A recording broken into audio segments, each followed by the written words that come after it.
Dito sa Papa Dudut Stories, ikaw ay hindi nag-iisa.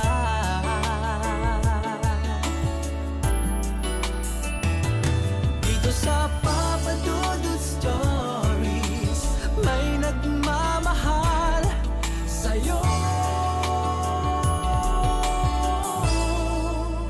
Papa Dudut Stories, Papa Dudut Stories. Dear Papa Dudut, sa lahat po ng mga nakatutok ngayon, huwag kalimutan na mag-like, mag-share at mag-subscribe. Magandang araw po sa inyong lahat. Ako po si Ezekiel, 25 years old at nakatira ngayon sa Coloong, Valenzuela City. Matagal na po akong listener at marami na akong napakinggang kwento na tumatak sa akin. Isa na doon ang Secret Society, tapos yung mga kwento tungkol sa Succubus. Ngayon naman, ibabahagi ko naman sa inyo ang aking naging karanasan na sabihin na po nating hindi ko makakalimutan. Sisimulan ko ang aking kwento noong grade 7 pa lamang ako. 12 years old ako that time. Natatandaan ko na naa-addict ako sa kanta ni na Lady Gaga, Katy Perry at iba pa. And halos 10 to 15 times kong pinapatugtog ang mga yon araw-araw sa cellphone ko. Kasi kinakabisa ko ang mga choreography, lalo na noong kanta ni Lady Gaga na Judas, Born This Way at Marry the Night at marami pang iba. Sa kabilang banda ay nadiskubre ko ang isang Facebook page na dedicated sa fans ni Lady Gaga at naging active ako doon. Iba't ibang mga lahi ang naroroon sa group na yon. Pero hindi yun naging hadlang para magkaroon ako ng mga kaibigan na kapareho ko ng interes. Hanggang sa isang araw ay may mga nakapasok na bagong members sa grupo. Kiniklaim nila na fan sila ni Lady Gaga. Pero napansin ko na sa tuwing nagpo-post sila sa group ay hindi related kay Lady Gaga. Tungkol sa occultism. At parang nag-recruit sila sa group namin para maging miyembro ng grupong The Light Bearer. Yung mga post ay tungkol sa idol namin, natabunan na ng mga post tungkol sa The Light Bearer. Hindi naman ako naging komportable noon kaya nireport ko sa admin ng grupo ang mga post tungkol sa grupong yon. Sa kabilang banda ay may 5 admins ang groups namin at maski sila ay nakahalata na tila nag-i-spam lang ang mga bagong members na nagpo-post tungkol sa The Light Bearer. Kaya binubura nila at ina-approve muna nila ang mga posts bago ma-publish sa group.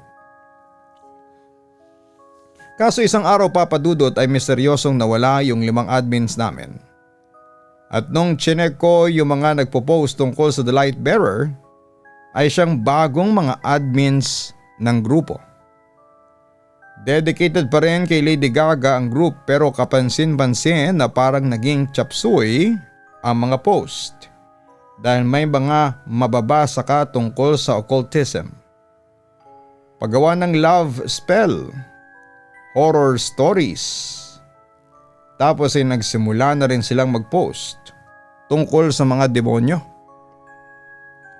Dahil dito ay nagpasya na lamang ako mag-leave sa group. Naikwento ko ito sa pinsan kong si Rave since member din siya ng group na sinalihan ko. Pero mas nauna siyang umalis noon kesa sa akin. Ikinuwento niya sa akin na yung The Light Bearer ay tumutukoy daw kay Lucifer. Ang nag-recruit daw ang mga ito ng mga bagong miyembro na magiging Luciferians o tagasunod ni Lucifer. Luciferians? Parang Illuminati ba yan? Wika ko kay Rave. Pero ayon sa pinsan ko ay magkaiba daw ang mga Luciferians sa Illuminati. Dahil ang mga Luciferians daw ay literal na sumasamba sa demonyo, habang ang Illuminati ay isang organisasyon na kumukontrol sa mundo para magkaroon ng balanse. Basta parang ganun ang paliwanag ni Rave. Hindi raw sumasamba sa demonyo ang mga miyembro ng Illuminati dahil ang paniniwala nila ay walang Diyos at hindi totoo ang mga celestial beings tulad ni Lucifer. Unlike Luciferians na yon, ang mga sumasamba kay Lucifer bilang light bearer. Samantala, kwento ni Rave sa akin ay marami daw mga Luciferians ang naging sikat sa Hollywood at sa buong mundo. Isa na nga raw si Lady Gaga. Dagdag pa ni Rave ay mali daw yung misconception na si Lady Gaga ay isang Illuminati. Isa raw itong dating Luciferian. Ganon din daw ang ibang mga artist katulad ni na Katy Perry, Beyonce, Michael Jackson, Madonna, Prince, Backstreet Boys, yung bandang Focus at Imagine Dragons, Moby at marami pa raw iba. Malalaman daw na miyembro ang mga ito na Luciferians kapag may suot silang Kabbalah string. Sa mga hindi nakakaalam kung ano ang Kabbalah string, ito yung red bracelet na sinusuot para daw maging swerte. Malalaman mo na ang Kabbalah string ay Luciferian kapag may nakakonekta sa string na maliit na parang pendant, tapos ay nakaukit doon ang simbolo ni Lucifer. Marami pang ikinuwento si Rave sa akin at natanong ko pa nga siya kung bakit marami siyang alam tungkol sa Luciferians. Pero ngumiti lamang siya sa akin at hindi niya sinagot ang tanong ko. Pero binaliwala ko na lang yon at makalipas nga ang ilang linggo ay nakalimutan ko na ang pinag-usapan naming yon ni Rave. Samantala habang naglalakad ako papunta sa classroom namin ay natuon ang atensyon ko sa isang bracelet na gawa sa pulang tali. Nang kinuha ko yon ay napansin kong braided ito para mag-form ng bracelet. Meron ding mga nakabitin na simbolo na parang blue na mata na kung tawagin ay evil eye. Nagadahan ako sa red bracelet na yon at sinubukan kong isuot. Perfect fit naman sa kamay ko kaya ayon, sinuot ko siya at nakalimutan ko na yung tanggalin habang nagkaklase kami. Pero papadudot, yon ang pagkakamali ko kasi simula noon ay nagkaroon na ako ng mga hindi maipaliwanag na experiences na siyang nagbigay ng takot sa dibdib ko. Nagsimula ito sa mga masasamang panaginip hanggang sa makaranas ako ng matinding sleep paralysis. Aware ako sa sleep paralysis at ang sabi kapag naranasan mo yon ay makakakita ka ng mga elemento o nilalang na gustong manggulo sa iyo. Pero so far ay wala naman ako nakitang kahit na ano. Pero yung feeling na nasa sleep paralysis ka ay nakakatakot talaga. Akala ko noon ay mamamatay na ako kasi pakiramdam ko talaga ay umaangat na ang kaluluwa ko. Pero sa awa naman ng Diyos ay nagigising din ako. Pero ang sama ng pakiramdam ko pagkatapos noon. Tapos ay ang bilis ng tibok ng puso ko sa sobrang kaba. Kaso dahil nga sa wala naman akong nakitang kahit na ano during sleep paralysis ay pinagpalagay ko na lamang na baka dahil sa lifestyle ko o sa mga kinakain ko. O maaari ding dahil sa mga unan ko na matitigas at masakit sa ulo. Kaya kinabukasan gamit ang mga naipon kong allowance ay bumili ako ng 2 malambot na unan at yon ang hinigaan ko na. Kaso papadudot nagpatuloy pa rin ang sleep paralysis ko. 6 na gabing sunod-sunod. Dahil dito ay madalas akong stress sa school tapos ay sumasabay pa yung mga extracurricular activities. Aral, sayaw, kanta, pag-acting sa mga school plays, diyan umiikot ang high school life ko. Hanggang sa hinahating gabi na akong matulog dahil sa mga gawain na dapat tapusin. In short ay pagod ako physically and emotionally dahil may mga issues din ako sa buhay na kinakaharap. Mahina ako ng mga panahong yan. Kaya din siguro ang weirdo ng panaginip ko. Madalas ay may babae na blurred ang mukha pero ang bait-bait niya sa akin. Ang ikanang weirdo ng panaginip ko ay lagi siyang tumatabi sa akin. Kumbaga ang panaginip ko matutulog ako at nakikita ko na tumatabi siya sa akin. Hindi malinaw sa akin ang mukha niya pero malakas ang kutob kong maganda siya. At aaminin ko na noong mga panahong yon dahil nasa stage ako ng pagbibinata ay nagkaroon ako ng wet dream sa unang pagkakataon. Sa mga sumunod na gabi ay nagpapakita ulit ang babaeng yun sa akin sa panaginip at inahawakan na niya ako sa mga masiselang bahagi ng aking katawan. Okay lang po yun sa akin pero nasusobrahan ako sa excitement kaya ang ending ay pagising ko basa ang underwear ko dahil sa malapot na likidong lumalabas sa akin. Pero ang isa sa mga hindi ko makakalimutang panaginip ay nasa bahay lamang akong mag-isa pero laking gulat ko kasi naroroon din sa bahay namin ang babaeng yon. Sinusundan ko siya papunta sa kwarto nila mami at pagkarating namin doon ay umupo ako sa sahig ng yakap ang tuhod ko. Lumuhod naman siya sa harapan ko noon at ang sabi niya, "Akin ka na lang. Akin na ang puso mo." Papadudot ang lambing-lambing ng pagkakasabi ng babae sa akin na noon ay malinaw na ang mukha. Kung ipapa-describe nyo ang itsura niya ay maganda siya. Napaka-perfect ng mukha niya at ang sexy pa ng pangangatawan pero kahit na ganon ay umiiling-iling ako. Na ibig sabihin ay ayoko. Iling lang ako ng iling hanggang sa parang nainis na siya.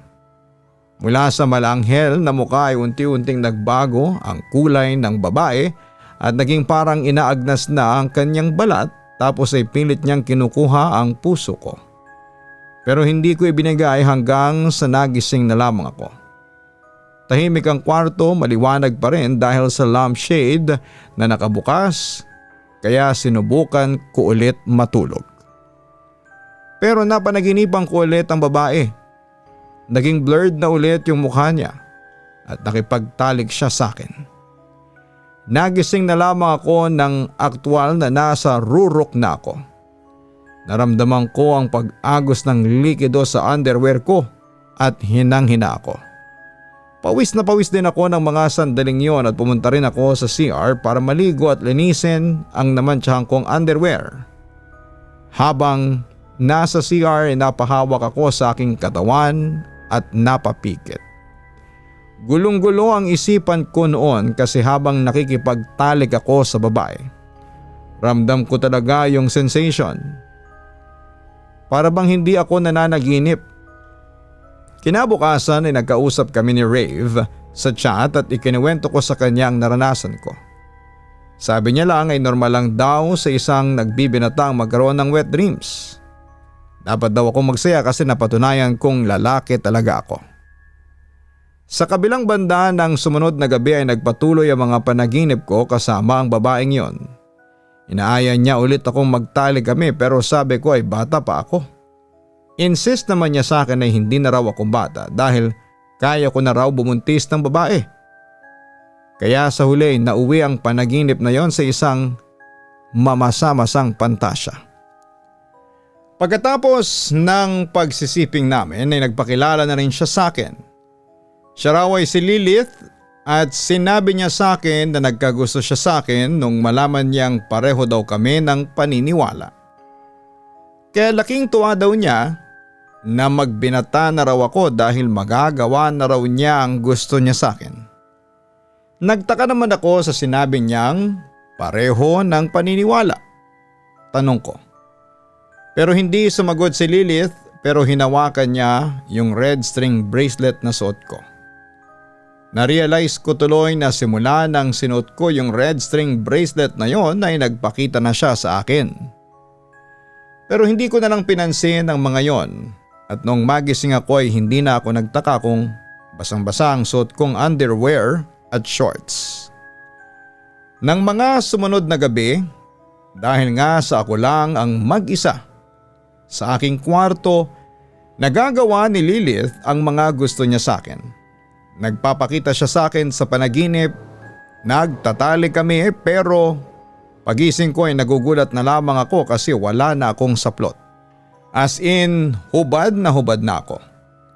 Napansin ko rin na dumarami ang malapot na likidong lumalabas sa katawan ko. Samantala at may mga gabi din na hindi naman kami nagtatalik ni Lilith at sa halip ay nagkwekwentuhan lang daw kami. At sa mga pagkakataong yun ay may mga sinasabi siya sa akin na hindi ko makakalimutan. Alam mo bang mas makapangyarihan ang utak kapag ikaw ay tulog? Magagawa mo ang lahat kahit ang bagay na akala mo ay imposible. Sambit sa akin ni Lilith. Paano mo naman nasabi? May klik kong tugon. Mag-isip ka ng mga gusto mong puntahan at mga gusto mong mangyari.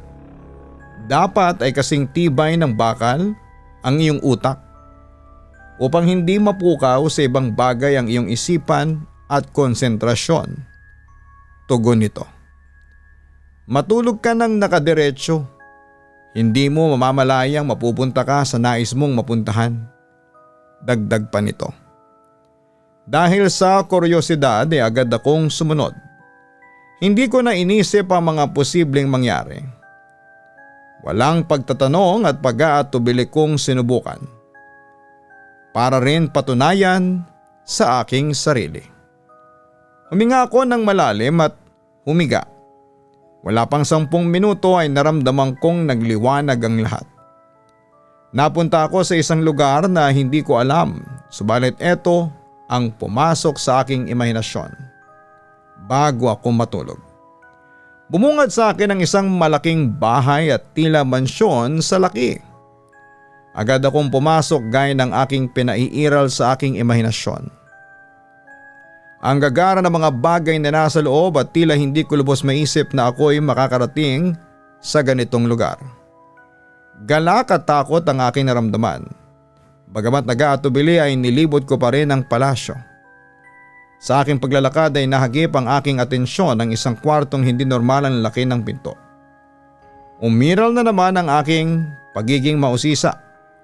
Bago ko pihitin ang siradura ay biglang pumasok sa aking isipan si Lilith. Tila bumalik ako sa ulirad at naalalang ito'y dulot lamang ng aking imahinasyon. Nawala ako sa konsentrasyon, biglang lumabo ang lahat, agad akong pumikit at kinalma ang aking sarili. Sa aking pagmula at papadudot ay muli kong nasilayan ang pintuan. Sa totoo lang ay pumasok sa isipan ko si Lilith dahil hinihiling ko na sana'y nasa loob siya nito. At pagbukas ko ng pinto ay bumungad sa akin si Lilith at sa pagkakataong ito ay malinaw na ulit ang kanyang itsura. Mahaba ang buhok, matangos ang ilong, mapusyaw ang kulay ng balat at maamong mukha. Malaki ang balakang habang katamtaman naman ang lusog ng kanyang dibdib. Napaka-sexy nito lalo na't nakapanty at bra lamang ito. Napalunok ako ng laway. Kahit segundo na akong nakatulala dahil sa pagkabigla at pagkamangha. Pero mas namangha ako kasi hindi na siya panaginip. Alam kong gising na ako noon. Ramdam ko na totoong nasa harapan ko na siya. Tinawag niya ako upang lumapit sa kanya at aminado akong gusto ko ito. Pagkaupo ko ay agad niya akong hinatak at inundayan ng halik. Tuluyan na akong nilamon ulit ng kamunduhan. Imahinasyon pa rin ba ang lahat? Kusang tumatakbo ang sitwasyon, alinsunod sa aking utak. Ramdam ko talaga ang kabaka at pagdampi ng kanyang labi na nagdudulot sa akin ng matinding pagnanasa at pagkainit. Damang-dama ko ang kanyang laway pati na rin ang pagkagat nito sa iba't ibang parte ng aking katawan. Nagpatuloy ang aming pagtatalik na nagresulta sa napakasarap na tagpo. Pagkatapos namin ay humiga siya sa aking dibdib. Higit pa ito sa sarap na pwedeng ibigay sa akin ng mundo. Sambit niya habang nakatitig sa aking mata. Nakakahalimuyak ang natural na amoy ng kanyang katawan. Maging ang mata nito'y mapungay dulot ng mga pangyayari. Hindi pa siya tapos magsalita ay sinunggaban ko siyang muli at sa pangalawang pagkakataon, muli kaming nagtalik. Napakagwapo mo, Ezekiel. Mahinang pagbulong nito habang hinihimas ang aking mukha. Sumama ka na sa akin at pinapangako ko sa iyo na magiging masaya ka sa piling ko. Dagdag pa ni Lilith sa akin. Agad akong nagising. Habol hininga akong nag-iisip sa mga nangyari. Kwene-question ko ang aking sarili kung totoo ba ito. Sapagkat pagising ko'y wala na akong saplot at nakalanta ng aking hubad na katawan. Tapos ay may puting likido na nagkalat sa aking tiyan. Senyales na ako'y nakaraos. Napakarami at napakalapot, sariwang-sariwa. Pinagmasdan kong maigi ang aking katawan. Nagulat ako sa aking mga nakita. Buhay na buhay ang bakas na mga kagat ni Lilith. Hinanap ko si Lilith ngunit hindi ko na siya matagpuan sa kahit saan mang sulok ng aking silid. Ang duda ko'y umalis siya matapos akong makatulog. Papadudot, agad akong kinabahan at napaisip. Totoo nga ba ang lahat o ito'y dulot lamang ng aking malikot na pag-iisip? Hindi ko na malayang nakatulog ako at sa totoo lang ay gusto ko ang mga nangyayari. Kung may pagkakataon ay uulitin ko ito. Kinabukasan gaya ng inaasahan ay dumalaw si Lilith sa aking panaginip. Dinala niya ulit ako sa kanyang tahanan, tulad pa rin ng una ay walang pagbabago.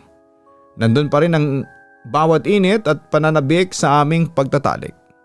Sa kalagitnaan ng aming pagtatalik, napatanong ako sa aking sarili.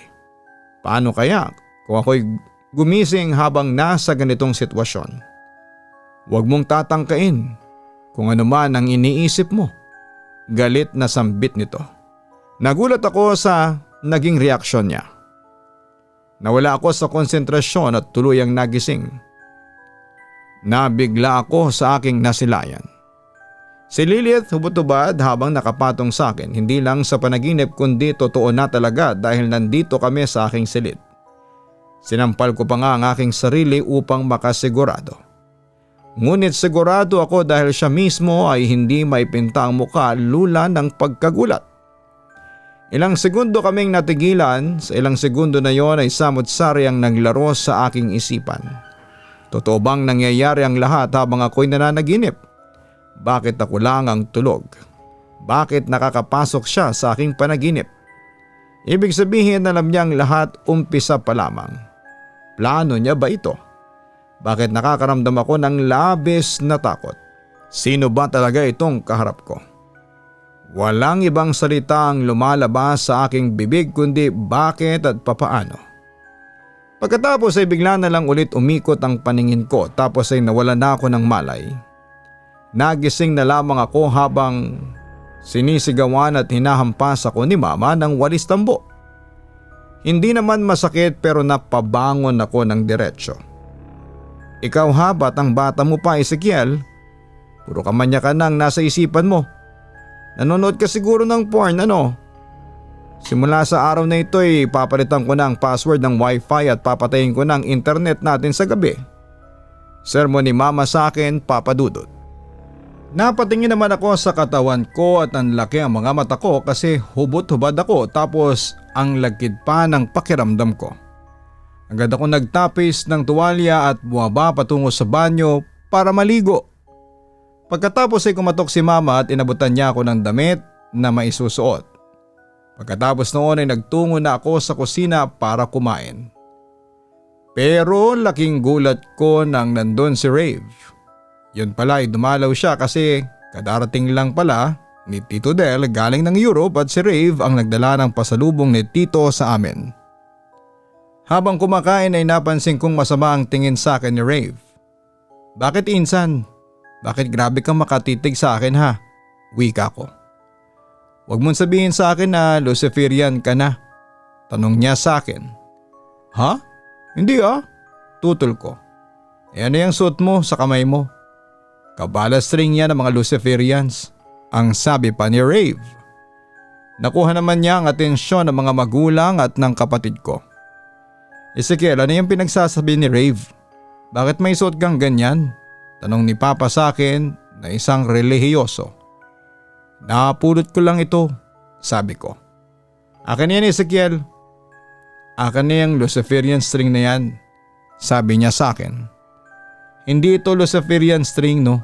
Ano ba kayo? Katwiran ko habang ayokong ibigay sa kanila ang suot ko. Pero si Papa na ang kumuha nito sa akin. Nagulat na lamang ako kasi mabilis ang kamay niya at nahablot niya yon. Siyempre nasaktan ako pero nakita kong naputol ang string.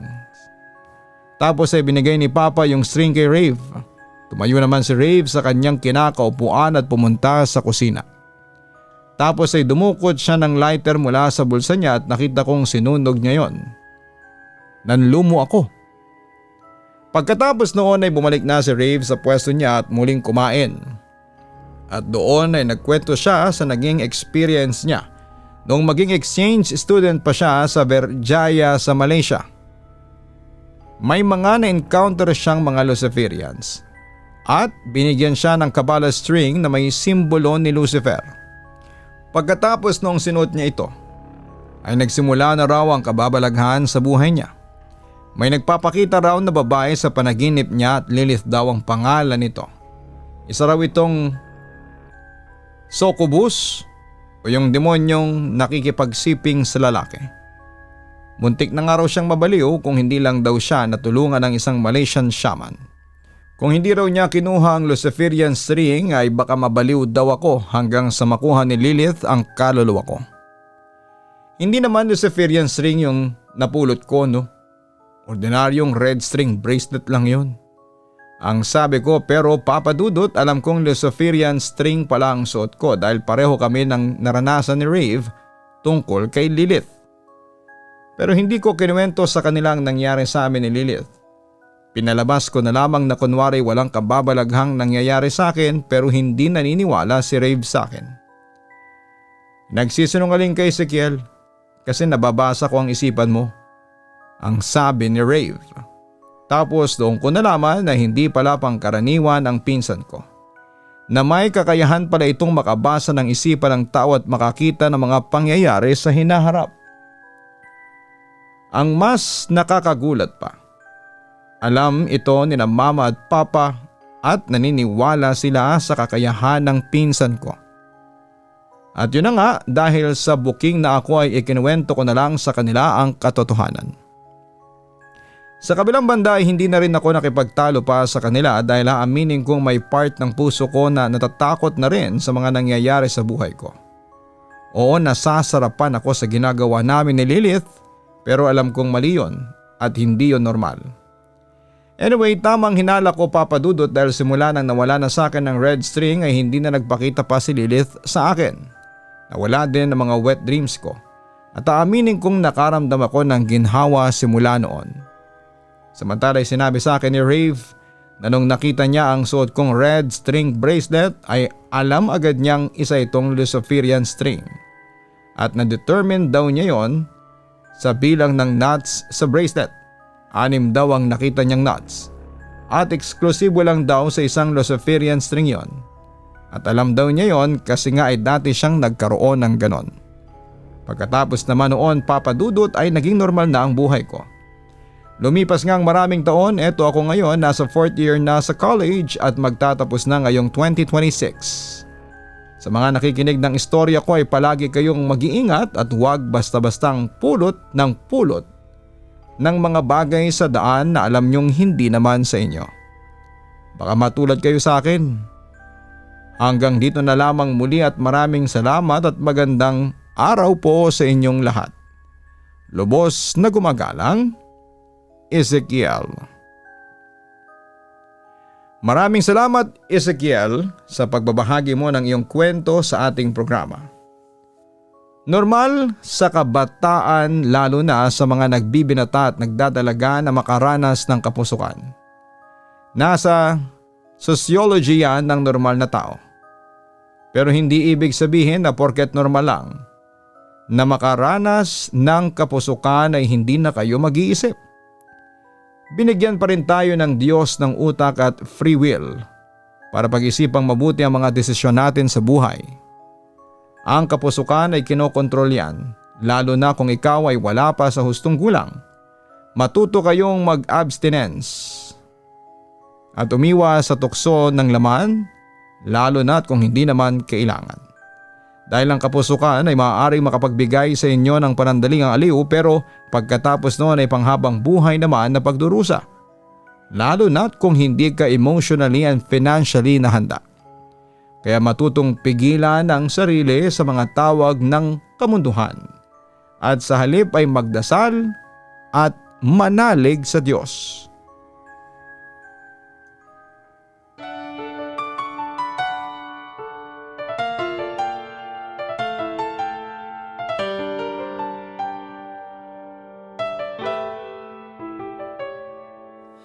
Ang buhay ay mahiwaga, laging may lungkot at saya. Sa Papa Dudut Stories, laging may karamay ka.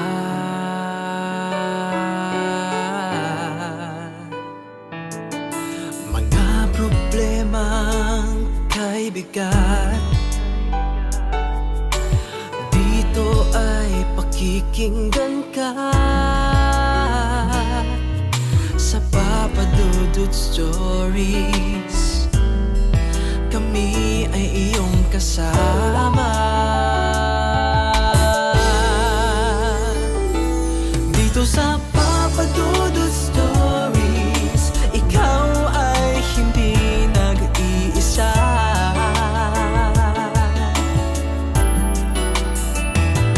Dito sa Papa Dudut Stories, may nagmamahal sa'yo. Papa Dudut Stories, Papa Dudut Stories,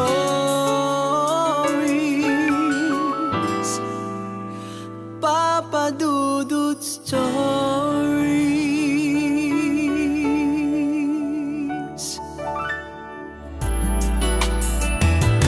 Dito sa Papa Dudut Stories, may nagmamahal sa'yo.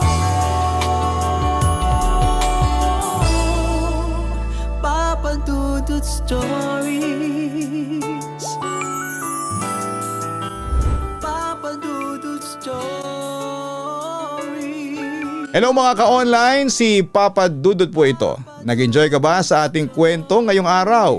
Huwag kalimutan na i-share, mag-like at mag-subscribe. Maraming salamat po.